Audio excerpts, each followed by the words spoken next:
LRS పై తెలంగాణ ప్రభుత్వం కీలక నిర్ణయం తీసుకున్న విషయం తెలిసిందే. లేఅవుట్లు, ప్లాట్ల క్రమబద్ధీకరణకు మార్చి 31 వరకు గడువు విధించింది ప్రభుత్వం. 25% రాయితీతో రిజిస్ట్రేషన్లు చేసుకునేందుకు అనుమతి ఇచ్చింది.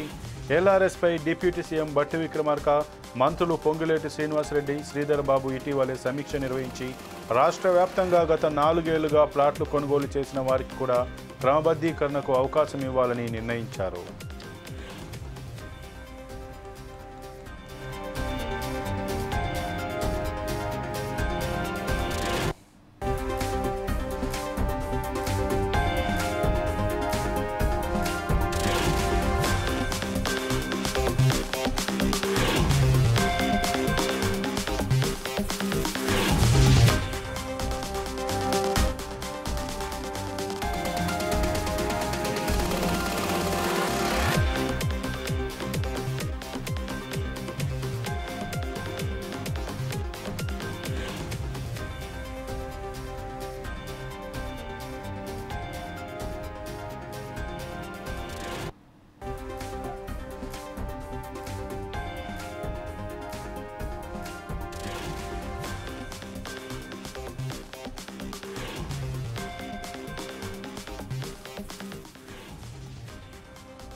అయితే ప్రభుత్వం కల్పించిన ఈ అక్రమ ప్లాట్ల క్రమబద్ధీకరణపై హెచ్ఎండిఏ భారీ ఆశలు పెట్టుకుంది. ఫీజులో రాయితీతో పెద్ద మొత్తంలో ఆదాయం వచ్చే అవకాశాలున్నాయని అంచనా వేస్తోంది. ముఖ్యంగా మార్చి 31 తేదీలోపు క్రమబద్ధీకరణ చేయించుకున్న వారికి ఫీజులో 25% రాయితీ ఉన్నట్లు తాజాగా మంత్రులు ప్రకటించడంతో త్వరితగతిన దరఖాస్తులు పరిష్కారం అయ్యే అవకాశం ఉంది. ఆ లెక్కన దాదాపు 1000 కోట్ల రూపాయల వరకు ఆదాయం సమకూరనున్నట్లు హెచ్ఎండిఏ భావిస్తోంది.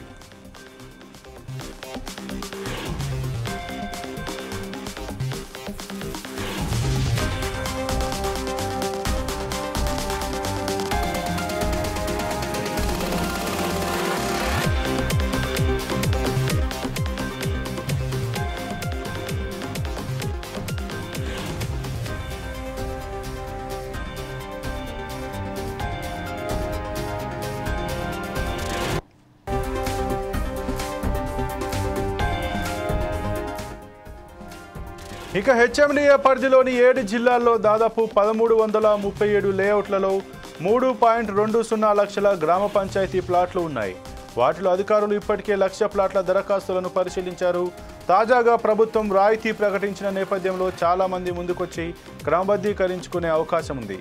కానీ ప్లాటు క్రమబద్ధీకరణ ద్వారా ఎంత రాయితీ వస్తుందనేది కీలక ప్రశ్న. గతంలో అక్రమ లేఅవుట్లో ప్లాట్లు కొనుగోలు చేసినట్లయితే తాజాగా కొన్ని మార్గదర్శకాలు అనుసరించి వాటిని క్రమబద్ధీకరణ చేసుకోవచ్చునని హెచ్ఎండిఏ అధికారులు చెబుతున్నారు. అయితే ఆయా అక్రమ లేఅవుట్లలో ప్లాట్ల క్రమబద్ధీకరణ కోసం ఇప్పటికే దరఖాస్తు చేసి ఉండాలి.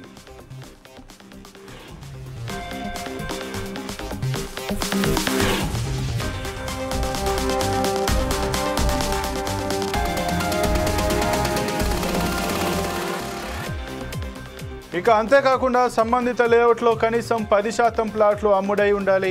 అలాంటి వాటిలో మిగతా ప్లాట్లను ప్రస్తుతం క్రమబద్ధీకరణ చేస్తున్నారు. చెరువుల ఎఫ్టీఎల్, బఫర్ జోన్, ప్రభుత్వ స్థలాలు, పట్టణ భూగరిష్ట చట్టం, మిగులు భూములు, దేవాదాయ భూములలో లేఅవుట్లు ఉంటే అలాంటి వాటిలో గతంలో రిజిస్ట్రేషన్ చేసినప్పటికీ వాటిని మాత్రం తాజాగా అనుమతించారు. నిషేధిత జాబితాలో లేని భూముల పట్ల అప్రమత్తంగా ఉండాలని ఇప్పటికే మంత్రులు సూచించారు.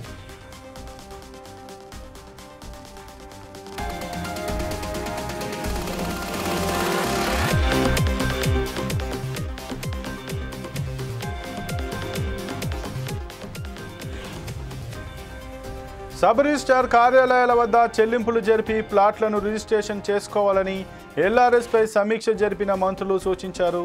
ఒక లేఅవుట్లో 10% ప్లాట్లు రిజిస్టర్ అయి ఉండి మిగిలిపోయిన 90% ప్లాట్లకు ఎల్ఆర్ఎస్ పథకంలో రెగ్యులరైజేషన్కు అవకాశం కల్పించింది ప్రభుత్వం. అలాంటి వాటికి మాత్రమే సబ్ రిజిస్ట్రార్ కార్యాలయాల వద్ద చెల్లింపులు జరిపి ప్లాట్లను రిజిస్ట్రేషన్ చేసుకోవాలని మంత్రులు సూచించారు. 4-5 ఏళ్లుగా ఎదురు చూస్తున్న ఎల్ఆర్ఎస్కు తాజాగా మోక్షం లభించడంతో హెచ్ఎండిఏ పెట్టుకున్న ఆర్థిక ఆకాంక్షలు ఎంత మేర నెరవేరుతాయో చూడాలి.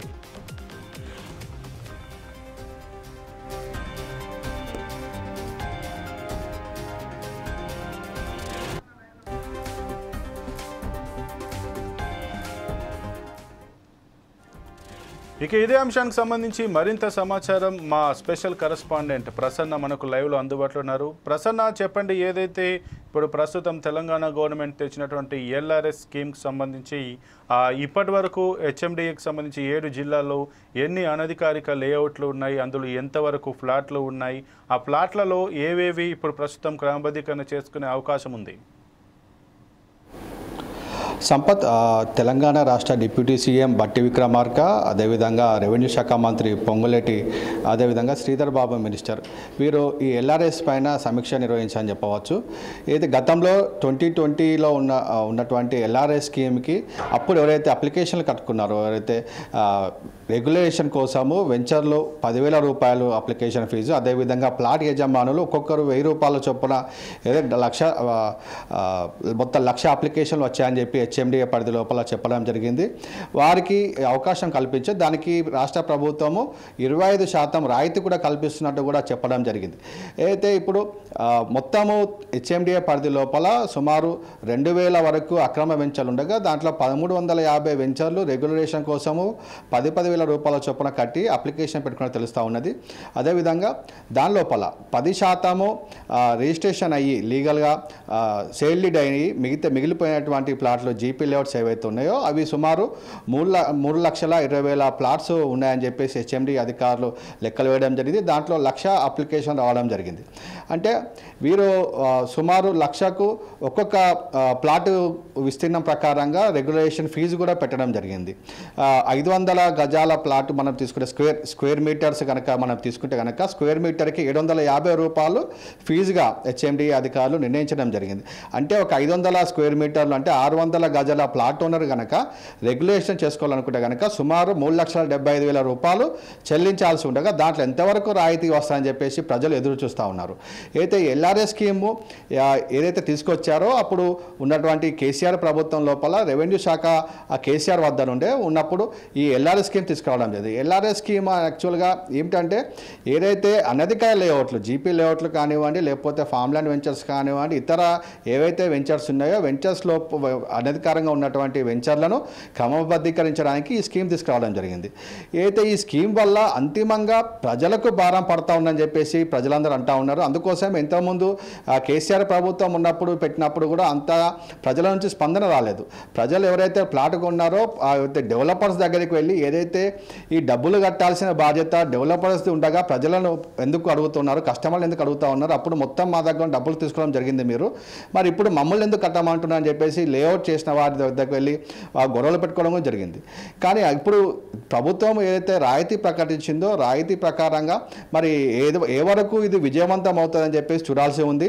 ప్రజలు ఎవరైతే ప్లాట్లు కొన్నారో ఆ ప్లాట్లో యజమానులందరూ కూడా వెంచర్ చేసిన వారి వద్దకు వెళ్ళి మరి ఏదైతే అప్పుడు మీరు వెంచర్ చేసినప్పుడు పూర్తి డబ్బులు మా దగ్గర తీసుకోవడం జరిగింది, కానీ మీరు ఎల్ఆర్ఎస్ చేయకపోవడం వల్ల మా మీద భారం పడతా ఉంది, మరి ఈ డబ్బులు ఎవరు కడతారని చెప్పేసి వాళ్ళు కూడా అడగడం జరుగుతూ ఉన్నది. సంపత్, అయితే ప్రసన్న, ఈ ఏదైతే ఎల్ఆర్ఎస్ స్కీమ్ సంబంధించి అనధికారిక లేఅవుట్లు ఏవైతే ఉన్నాయో ముఖ్యంగా ప్రభుత్వం అయితే అనధికారిక లేఅవుట్లపైన చర్యలు తీసుకోవాలి, అందులో ఫ్లాట్లు కొన్నటువంటి ప్రజలకు బాధితులకు న్యాయం చేయాలి. కానీ ఇక్కడ ఏం జరుగుతుంది, ప్రభుత్వం అనధికారిక లేఅవుట్లలో 10% కనుక సేల్ డీడ్ అయి ఉంటే మిగిలిన 90% క్రమబద్ధీకరణ చేసుకోవచ్చు అని చెప్తున్నారు. దానికి సంబంధించి ఫీజు ఆయా సబ్ రిజిస్టార్లలో ఎంతైతే మనం ఒకసారి కనుక రేట్ను గమనిస్తే 100 గజాలు 100 స్క్వేర్ మీటర్స్కి 200 రూపాయలు, అలాగే 100 నుంచి 300 స్క్వేర్ మీటర్స్ ఉన్నదానికి ఒక్క స్క్వేర్ మీటర్కి 400 రూపాయలు, అలాగే 300 నుంచి 500 స్క్వేర్ మీటర్స్ ఉన్నదానికి ఒక్కొక్క స్క్వేర్ మీటర్కి 600 రూపాయలు, అలాగే 500 స్క్వేర్ మీటర్స్ పైన ఉన్నటువంటి ఫ్లాట్కి అయితే 750 రూపాయలు ఒక స్క్వేర్ మీటర్ లాగానైతే ఒక ఎల్ఆర్ఎస్ రెగ్యులరైజేషన్ ఛార్జెస్ అయితే పెట్టారు. కానీ ఎవరైతే ఒక ఫ్లాట్ కొనుగోలు చేసినటువంటి ఎవరైతే ఆ వ్యక్తి ఉంటాడో అతను ఏదైతే దాదాపు దానికి ఎంత ఫ్లాట్కి 200 గజాలు కావచ్చు, 300 గజాలు కావచ్చు, ఎంత రేటు ఉంటే దానికి అయితే పెట్టి ఒక 5 లక్షల, 10 లక్షల, 20 లక్షలు పెట్టి కొనుక్కుని ఉంటాడు.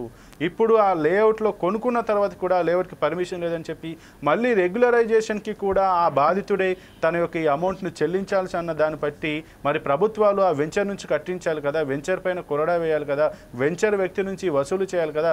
అల్టిమేట్గా మళ్ళీ ప్రభుత్వం కూడా వెంచర్ ఏవైతే యజమానులు ఉన్నారో వారిని పట్టించుకోకుండా వారికి మంచి చేసేలాగా వాళ్ళని వదిలిపెట్టి మళ్ళీ బాధితుల నుంచి ప్రజల నుంచి ఈ యొక్క డబ్బులు దాదాపు 1000 నుంచి 2-3 వేల కోట్ల వరకు ఈ యొక్క LRS ద్వారా వచ్చే పరిస్థితి ఉంది కదా. మరి ప్రభుత్వం ఈ ప్రజల దగ్గర నుంచి ఈ డబ్బులు వసూలు చేయడం ఎంతవరకు కరెక్ట్ అంటారు? దీని పట్ల ప్రజలు ఏ విధంగా స్పందిస్తున్నారు ప్రసన్న? సంపత్, ఏదైతే రాష్ట్ర ప్రభుత్వం ఇప్పుడు సమీక్ష నిర్వహించిందో వారు ఆలోచన చేయాల్సిన అవసరం ఉంది. ఎందుకంటే గతంలో బీఆర్ఎస్ ప్రభుత్వం ఉన్నప్పుడు ఏదైతే వెంచర్ చేసిన వాళ్ళు లేఅవుట్ డెవలపర్స్ ఉన్నారో డెవలపర్స్ న్యాయం చేసే విధంగా చట్టం తీసుకురావడం జరిగింది. ఆ చట్టాన్ని పునర్సమీక్షించాల్సిన అవసరం ఎంతైనా ఉందని చెప్పవచ్చు. ఎందుకంటే అప్పుడు రెరా చట్టం ప్రకారంగా 500 స్క్వేర్ మీటర్లు అంటే 600 గజాల కన్నా ఎక్కువ ఉన్న 8 యూనిట్ల కన్నా ఎక్కువ కనుక ప్లాట్లు వాళ్ళు చేస్తారని ఖచ్చితంగా DTCP అప్రూవల్ కానివ్వండి, HMD అప్రూవల్ కానివ్వండి, UDA అప్రూవల్ కానివ్వండి, ఖచ్చితంగా అన్ని అనుమతులు తీసుకొని రెరా యొక్క పర్మిషన్ తీసుకొని మాత్రమే వారు అమ్మాల్సి ఉంటాయని చెప్పేసి చట్టం చెబుతూ ఉన్నది. రెరా చట్టం ప్రకారంగా ఎవరైతే అక్రమ వెంచర్లు చేశారో వాళ్ళందరూ చట్ట ప్రకారం శిక్షార్హులైనప్పుడు వారిని కాపాడడానికి LRS స్కీమ్ తీసుకురావడం జరిగిందని చెప్పేసి ప్రజలు అంటూ ఉన్నారు. ప్రజలపైన ఈ అదనపు భారము సుమారు లెక్క వేసుకుంటే కనుక 500 గజాల ప్లాట్ పైన లెక్క వేసుకుంటానికి ఒక్కొక్క కస్టమర్ పైన 3,75,000 రిజిస్ట్రేషన్ ఫీజుతో 4 లక్షల రూపాయలు పడతా ఉన్నది. 4 లక్షల రూపాయల చొప్పున లెక్కేసుకుంటే కనుక 3 లక్షల ప్లాట్లు అనధికారంగా ఉన్నాయంటే ఎన్ని డబ్బులు ప్రజల మీద భారం పడతా ఉందని చెప్పేసి ఆలోచన చేయాల్సిన అవసరం ఎంతైనా ఉన్నది. ఈ ప్రభుత్వం ప్రజాపాలన కొనసాగిస్తూ ఉందని చెప్తా ఉన్నారు. ప్రజల కోసం మేము అన్ని పనులు చేస్తూ ఉన్నామని చెప్పినప్పుడు ఖచ్చితంగా ప్రభుత్వము ఈ రెవెన్యూ శాఖ మంత్రి దీని మీద సమీక్ష చేయాల్సిన అవసరం ఉన్నది. అయితే అక్రమ వెంచర్లు చేశారో అక్రమ వెంచర్లు చేసి డబ్బులు వసూలు చేశారు, లక్షల కోట్ల రూపాయలు ఈ వసూలైనటువంటి ఆ డబ్బుల లోపల ట్యాక్సులు ఎగ్గొట్టడానికి మాత్రమే వీరు అక్రమ వెంచర్లు చేయడం జరిగిందని చెప్పవచ్చు. ఎందుకంటే DTCP అప్రూవల్ తీసుకున్నా, HMD అప్రూవల్ తీసుకున్నా, లేకపోతే ఇతర UDA అప్రూవల్ తీసుకున్నా కానీ ఖచ్చితంగా గజానికి ఇంత కట్టాలని చెప్పి ట్యాక్సులు ఉన్నాయి. ఆ ట్యాక్స్లను తప్పించుకోవడానికి మాత్రమే GP లేఅవుట్లు తర్వాత ఫార్మ్లాండ్ వెంచర్స్ చేయడం జరిగింది. ఇప్పుడు వారిని కాపాడడానికే చట్టం తీసుకువచ్చారని చెప్పేసి చెప్పవచ్చు. ఎందుకంటే వారు కట్టాల్సిన ట్యాక్స్లు అన్నీ కూడా ఇప్పుడు ప్రజల ముక్కుపిండి వసూలు చేసేటువంటి కార్యక్రమం చేస్తూ ఉన్నది.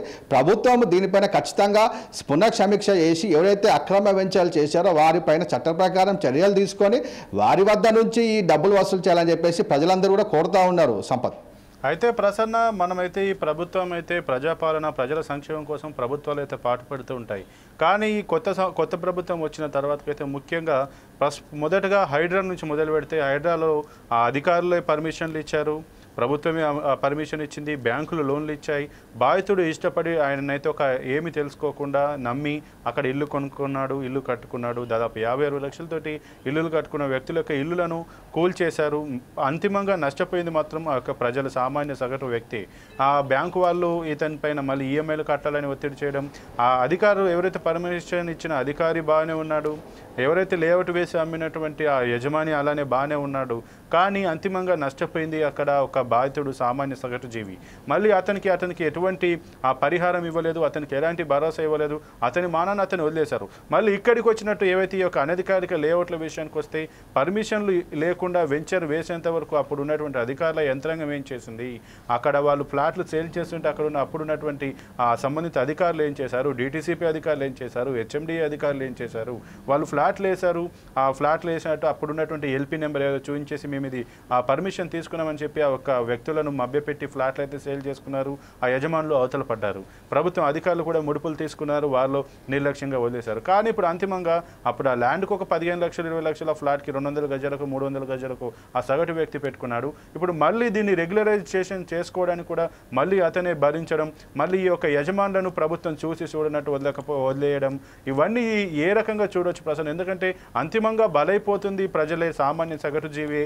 అతని నుంచి సామాన్య సగటు జీవి నుంచే డబ్బులు వసూలు చేసుకుంటూ ప్రభుత్వం తన యొక్క ఖజానాను అయితే పెంచుకుంటున్న పరిస్థితి కనబడుతుంది.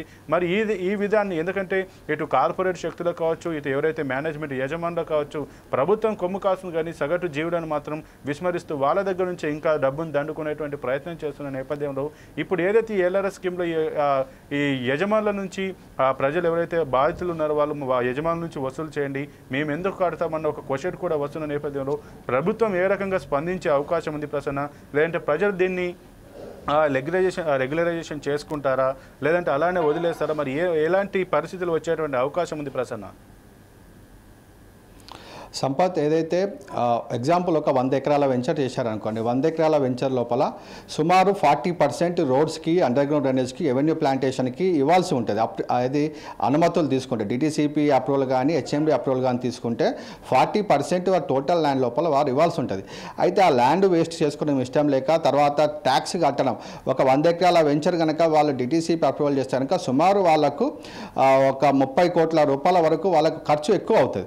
దాన్ని తప్పించుకోవడానికి వాళ్ళు జీపీ లేఅవుట్స్ అని చెప్పేసి కనీసం వాళ్ళు రోడ్లు కానీ తర్వాత అండర్ గ్రౌండ్ డ్రైనేజ్ కానీ ఆ పవర్ సప్లై కానీ ఏమీ చేయకుండా కేవలం కడీలు పాతేసి అమ్మేటువంటి పరిస్థితి ఉంది. ప్రజలు కూడా ఇక్కడ తప్పు చేశారని చెప్పవచ్చు. ఎందుకంటే అప్రూవల్ తీసుకున్న లేఅవుట్ లోపల ధర ఎక్కువ ఉంటుందని చెప్పేసి తక్కువ ధరకు వస్తున్నాయని చెప్పేసి ప్లాట్ కొనడం ప్రజల వైపు కూడా తప్పు ఉంది. ఇప్పుడు చప్పట్లు కొడితే ఇద్దరు రెండు చేతులు ఏ విధంగా కలుస్తాయో ఇక్కడ ప్రజల తప్పు కొంత ఉంది, వెంచర్ చేసిన వాళ్ళ తప్పు కూడా ఉంది. కానీ ఇక్కడ అంతిమంగా నష్టపోయేది ఎవరు అంటే పూర్తిగా ప్రజలు మాత్రమే. ప్రభుత్వానికి ఖజానాకి డబ్బులు చేరుతూ ఉన్నాయి, అదేవిధంగా వెంచర్ చేసే డెవలపర్స్కి డబ్బులు ముట్టేశాయి. ఇప్పుడు బలయ్యేది ఎవరు అంటే ఖచ్చితంగా సామాన్య ప్రజలే. వారి చట్టం లోపల ఏదైతే ఉందో వారు పూర్తిగా అవగాహన లేకుండా ఇటువంటి వెంచర్లలో ప్లాట్లు కొనడం వల్ల వారు ఇప్పుడు తీవ్రంగా నష్టపోతూ ఉన్నారు.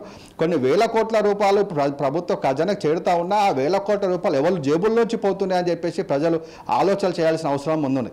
ప్రభుత్వం కూడా ప్రజల పక్షాన ఉన్నప్పుడు ప్రజలను నష్టపోకుండా చూసి ఎవరైతే వెంచర్లు చేశారో, అక్రమ వెంచర్ చేశారో, రెరా చట్టం ప్రకారంగా ఏదైతే ఉందో చట్టం ప్రకారంగా ఎవరైతే వెంచర్ చేయలేదో వారిపైన చట్ట ప్రకారం చర్యలు తీసుకొని ఖచ్చితంగా ప్రజలకు న్యాయం చేయాల్సిన అవసరము ఉండాలని చెప్పవచ్చు. సంపత్ అయితే ప్రసన్న, ఇక చివరిగా ఏదైతే మార్చి 31 వరకు కూడా ఈ ఎల్ఆర్ఎస్ దరఖాస్తు చేసుకున్న వారు వారి యొక్క ఫీజులు రెగ్యులరైజేషన్ ఛార్జెస్ చెల్లిస్తే అందులో 25% మేము రాయితీ ఇస్తామంటూ గవర్నమెంట్ అయితే చెప్పినట్టుగా తెలుస్తుంది.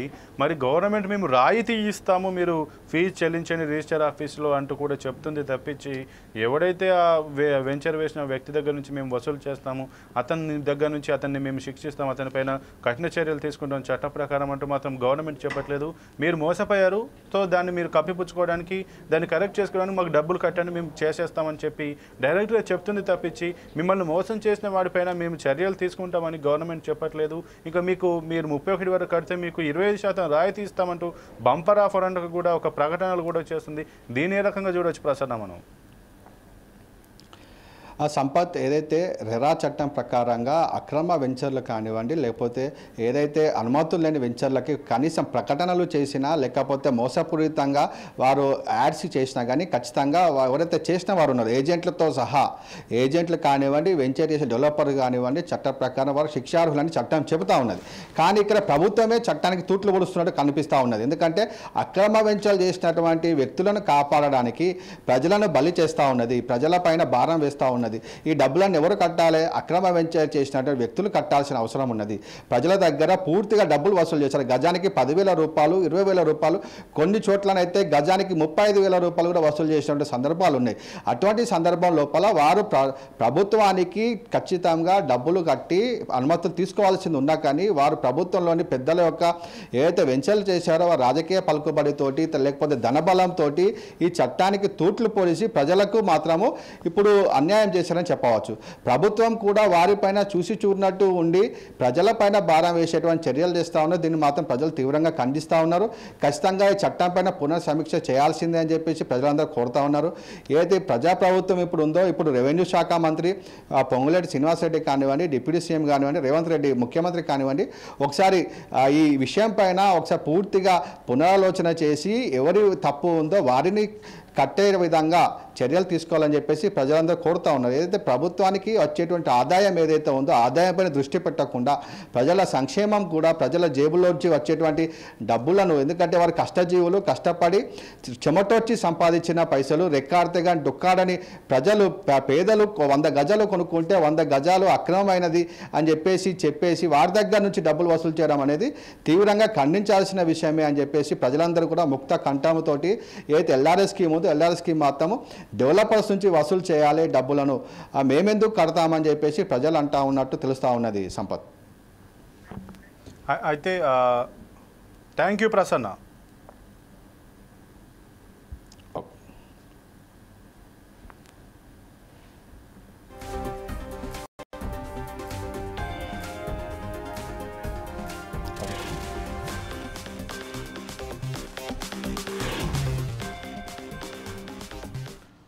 ఇక ఇక ఏదేమైనా ఏదైతే ప్రభుత్వం ఏదైతే ల్యాండ్ రెగ్యులరైజేషన్ స్కీమ్ ఎల్ఆర్ఎస్కి సంబంధించి మార్చి 31వ తారీఖు వరకు అయితే అప్లై చేసుకొని ఈ యొక్క ఫీజులు చెల్లించిన వారికి అయితే 25% రాయితీ ఇస్తామంటూ కూడా చెబుతున్న పరిస్థితి. ఏదేమైనా ప్రజలు కూడా ఒక రకం కొంతమంది సంబరాలు చేసుకున్నారు. మాకు అవకాశం వచ్చింది, మా ల్యాండ్ను మేము కరెక్ట్ చేసుకోవడానికి, రిజిస్టర్ చేసుకోవడానికి, చట్టబద్ధత పొందడానికి ఒక అవకాశం వచ్చింది కొంతమంది ఆనందపడుతుంటే, మరికొంతమంది మాత్రం మేము ఇప్పటికే మోసపోయి ఉన్నాం, మళ్ళీ దీనికి ఫీజులు చెల్లించాలా, ఈ అధిక ధరను మేము ఏ రకంగా దీన్ని మోయాల్సి ఉంటుంది అన్న ఒక ఆలోచనకైతే ఒక ఇబ్బంది పడుతున్న పరిస్థితి కనబడుతుంది. ఏదేమైనా హెచ్ఎండిఏ మాత్రం ఈ ఎల్ఆర్ఎస్ పైన అయితే భారీగా ఆశలు పెట్టుకున్నట్టు తెలిసింది.